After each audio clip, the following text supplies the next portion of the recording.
Beyond Baroque. In March of 1968, I arrived in Santa Monica from New York City. Soon after my arrival, I saw an ad in Open City about a poetry workshop at the Bridge on Kenmore in East Hollywood. I went there one night and read a poem. Joe Hansen wrote about that in Baki 9. I thought the poetry that was read by maybe 10 of the 30 or so people seated on the floor in a circle was poetical, not real by my standards. Several months later, an article appeared in the Santa Monica Outlook about the opening of Beyond Baroque, a literary center on West Washington in Venice. It announced that there would be poetry readings on Friday nights. I began attending the readings. On February 26, 1969, the free Wednesday night poetry workshop began. I was one of the original members. The workshop was coordinated by Joseph Hansen and John Harris, who had both been at the Bridge. Why did the founder, George Drury Smith, name the Literary Center Beyond Baroque? The two answers he gave were, it came to me in a dream, and I wanted a name to take literature into the future. He bought a building and created a central gathering place for poetry in Los Angeles. The academies have always seemed to be on the perimeter, with the exception of the eminent poets Anne Stanford and Robert Peters. I attended the Wednesday night poetry workshop for 6 years, where I met Luis Campos, Francis Dean Smith, Dennis Holt, Bill Moore, Michael C. Ford, Wanda Coleman, Paul Brooks, Paul Vangelisi, Tony Russo, Mark Rhodes, Jack Grapes, Kate Braverman. I had briefly spent time with Joe Hansen and John Harris at the Bridge. Leland Hickman, who briefly spent time in Frank Corsero's class in New York, he had turned me on to poetry in 1966. He was living in Los Angeles, and he saw my name on an ad for a poetry publication reading at Beyond Baroque, and he came to it and began attending the workshop. In those days, many people came off the street to read. At times, there were 30 to 50 people in the class. Emersonian self-experience was a foundation for one's poetry. Physical reality, conciseness, devotional language, study, hard work, precision, and transcending reality through the imagination were stressed. Politics, ranting, fuzziness, and E.E. Cummings were laughed at. Live poets were emphasized, but the talk was always centered on the text. It was a literary class, not an acting class, not for people who wanted to be performers or stand-up comedians. One thing I liked about the workshop was that a person would read a poem and people in the circle would respond to the poem. The reader would listen and not respond, and would not argue, listen, and move on to the next poet. I liked that, reading a poem, listening to others' responses, taking it all in, and moving on. One of the great things outside of reading your poems and getting responses in the workshop was the presence of literary magazine editors.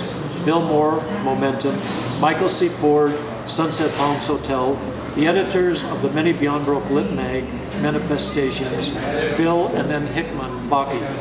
You would read a poem and an editor would say, I'd like to publish that in my magazine. It was a wonderful way to get your poems published. Cowboy Angel was the first long poem I wrote. I took the manuscript to George Drury Smith in his apartment above the Poetry Center. He published the first 15 pages along with colored illustrations in Beyond Baroque 711 in 1971. I was thrilled. Jim Crusoe, associate editor of New Letters, vice president of Beyond Baroque, published 2 of my poems. The Eagles Are at My Window and What Walt Went Before What, in New Letters in 1974. New Letters was distributed free. It had a printing of 6,000. The readings included the Beyond Baroque Center listings. Friday, June 28, 8:30 p.m., Michael C. Ford and Harry E. Northup.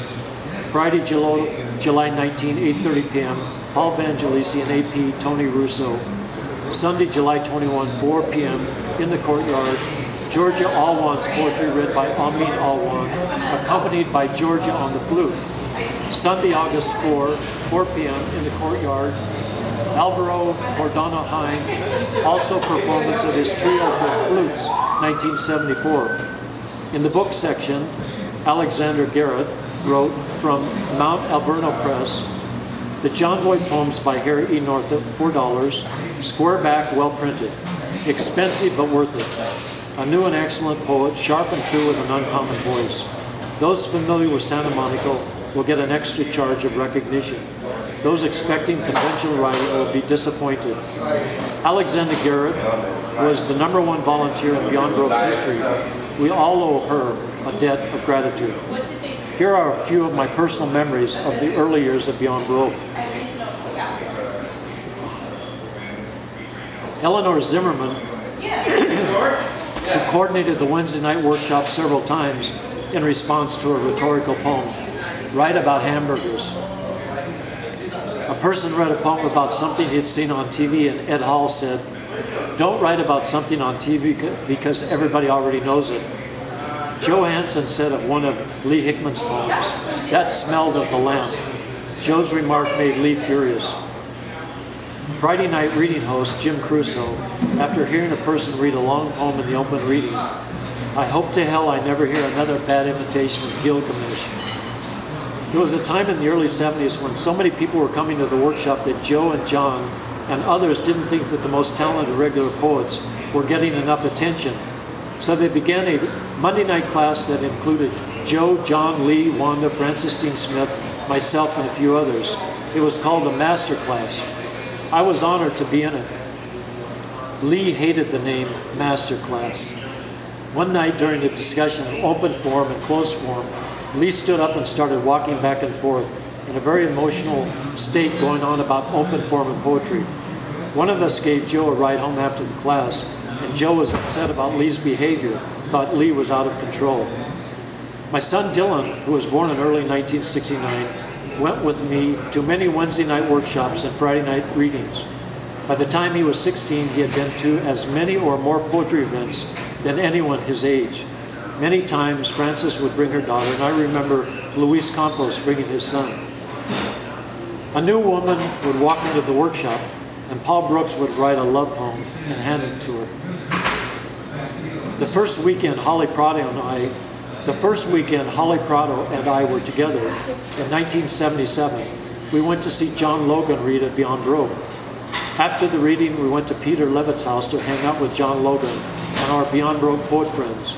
The afternoon before the reading, we went to the Glendale Library, got a book of John Logan's poems, went to Holly's home and read them. Here are a few descriptive impressions. John Harris, solid earth integrity.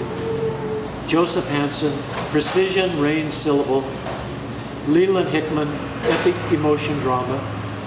Kate Braverman, sexual, round, vowels, muscular. Bill Moore, precise, honest, organic. Luis Campos, witty, concise, effervescence. Beyond Baroque, home, constant welcoming. The themes of youth and struggle, loss and place were ever present. Poets shoulder to shoulder, creating Los Angeles poetry's second generation legacy. Looking back at Beyond Baroque after many years of writing poetry, it is the place itself that stands out. A place of poetry readings, new poets and old ones, lyric poets, epic poets, protest poets, experimental poets. A place where the free Wednesday night poetry workshop still continues 41 years after it began. A place where the authentic act of composing poetry binds us together. A mostly non-commercial act in Los Angeles, the most commercial city in America. I cherish and will always cherish the poets I met in the early years at Beyond Baroque. I have sat many times during a poetry reading intermission on the ledge west of the steps outside Beyond Baroque and looked up past the palm tree to the moon, felt the Pacific Ocean breeze.